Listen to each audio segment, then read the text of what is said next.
न कीजिए, अपनी पवित्रता सिद्ध करने के लिए अग्नि परीक्षा दीजिए।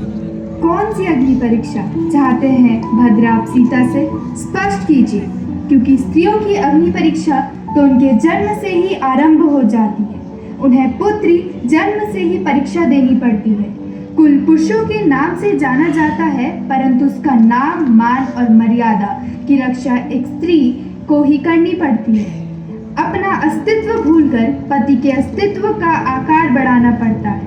कुल वधू बनकर एक नई कुल की परंपरा की नींव बननी पड़ती है। हर बार पवित्रता सिद्ध करने का ये दंड स्त्री को ही क्यों मिलता है? परंतु अगर आप सभी यही चाहते हैं तो मैं अग्नि परीक्षा के लिए तैयार हूँ। ज्वालाओं के बीच खड़ी थी वो, धर्म की राह पर हमें सीख देता है कि वर्तमान में महिलाएं विभिन्न क्षेत्रों में प्रगति तो कर रही हैं, लेकिन अभी भी सामाजिक, आर्थिक और सुरक्षा संबंधी चुनौतियों का सामना कर रही हैं।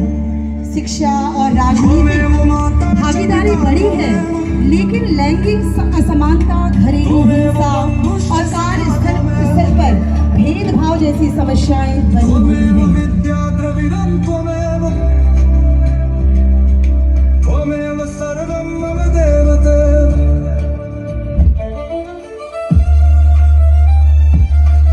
माता सीता को भी अग्नि परीक्षा देनी पड़ी, क्योंकि लंका में रावण के साथ रहने के बाद उनकी पवित्रता पर समाज को संदेह हो रहा था और भगवान राम अपनी प्रजा के कल्याण और मर्यादा की रक्षा के लिए उन्हें पवित्रता को सिद्ध करने के लिए उन्हें स्वयं अग्नि परीक्षा देनी पड़ी। तो आप अंदाजा लगा सकते हैं कि कई स्थितियां अभी भी हमारे सामने ऐसी हैं जहां पर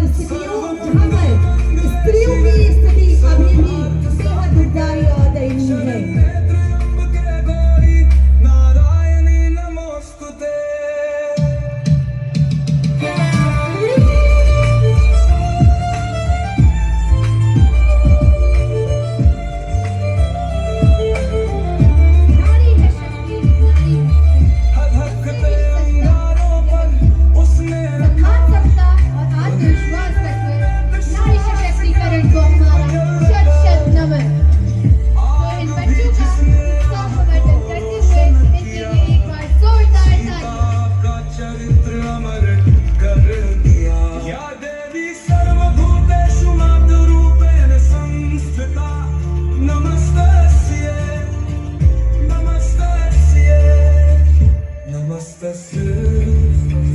नमो नमः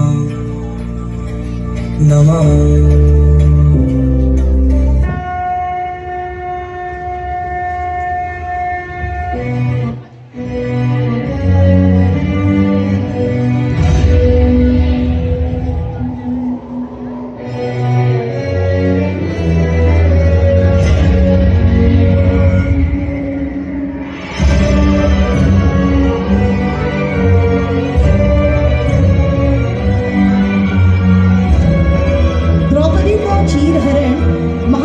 सबसे विवादास्पद और अपमानजनक घटनाओं में से एक है। युधिष्ठिर ने दुर्योधन और शकुनी की उकसाने पर द्रौपदी को जुए में दांव पर लगा दिया और हार गए। दुशासन ने द्रौपदी के बाल पकड़कर उन्हें भरी राजसभा में घसीटा।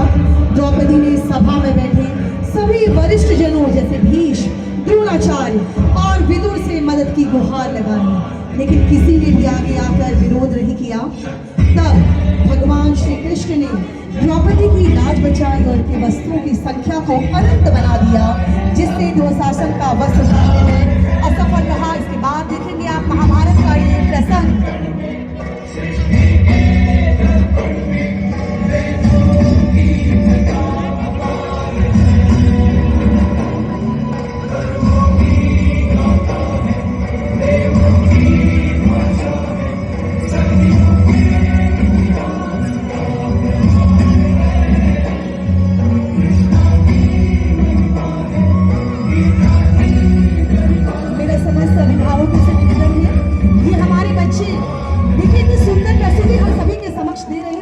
जोरदार तालियां इन सभी बच्चों के लिए।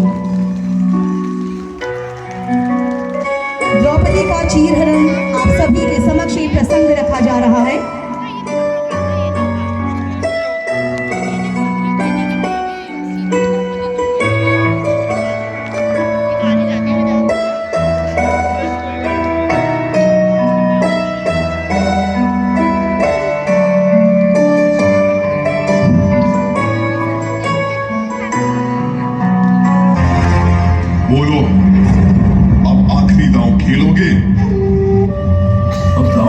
खाने के लिए कुछ भी नहीं है हमारे पास। अरे युधिष्ठिर, अभी तो दुनिया की सबसे मूल्यवान वस्तु बची हुई है तुम्हारे पास। पांचाली।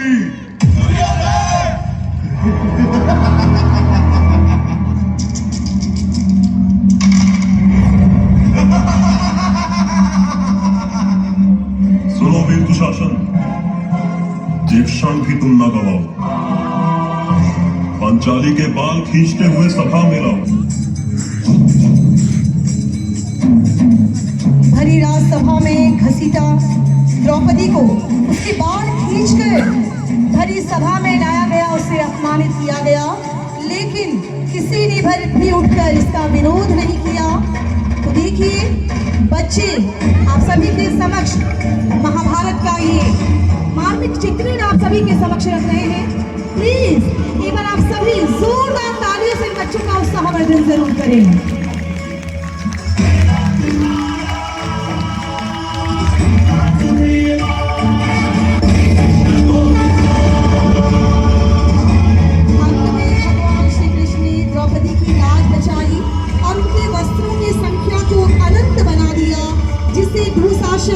वस्त्र उतारने में असफल रहा।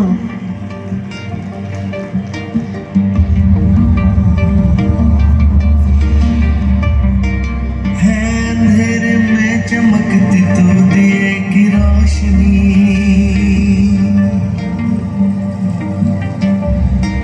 तेरी ममता से रहेगा आरज़ू कोई अनसुनी।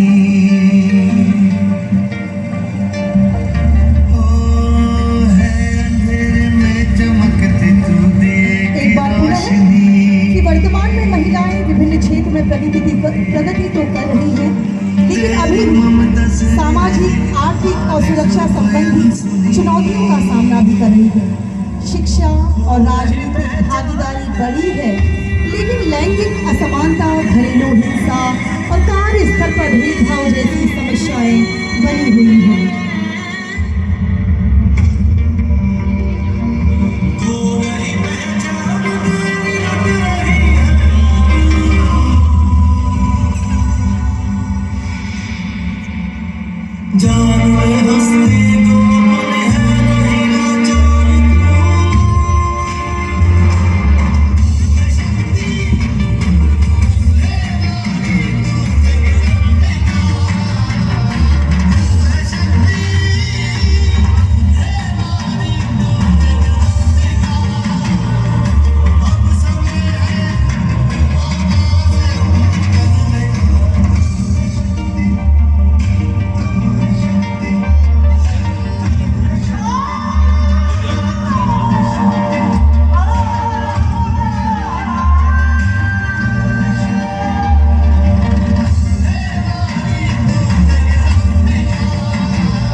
सांसें बुलंद, लड़ने चली हूँ आजादी की जंग।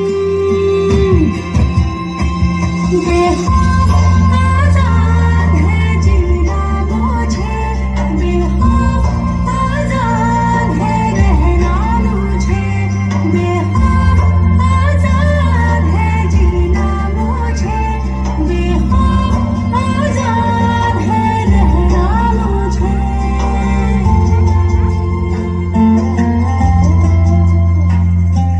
रीति की जंजीरें खा गई जंग, न्याय के मंदिर भी हो गए भंग। जमाना चले ना चले मेरे संग, लड़ने चली हूँ आजादी की जंग। बेखौफ आजाद है जीना मुझे, बेखौफ आजाद है रहना मुझे, बेखौफ आजाद है जीना मुझे, बेखौफ आजाद है रहना मुझे। सीता अग्नि में जली, द्रौपदी सभा में अपमानित हुई और आज की नारी सड़कों, दफ्तरों व घर की दीवार के भीतर चुपचाप जल रही है। क्यों आज भी बेटी घर से बाहर निकलने से डरती है? हम पूछती हैं इस समाज से, क्या हम बेटियां यूं ही सहती सुंदर रहेंगी प्रस्तुति अत्याचार? हमारे भाई क्या हमेशा नारी अपनी परीक्षा देती रहेगी बार बार? क्या सहने होंगे उससे हमेशा अत्याचार? क्या दहेज की आग में जलती रहेगी वो बार बार? क्या हमेशा डरी सहमी रहेगी वो घर के अंदर या बाहर? ये सवाल हम आपसे पूछते हैं। हे जनक नंदनी, अब विलंब न कीजिए। अपनी पवित्रता सिद्ध करने के लिए अग्नि परीक्षा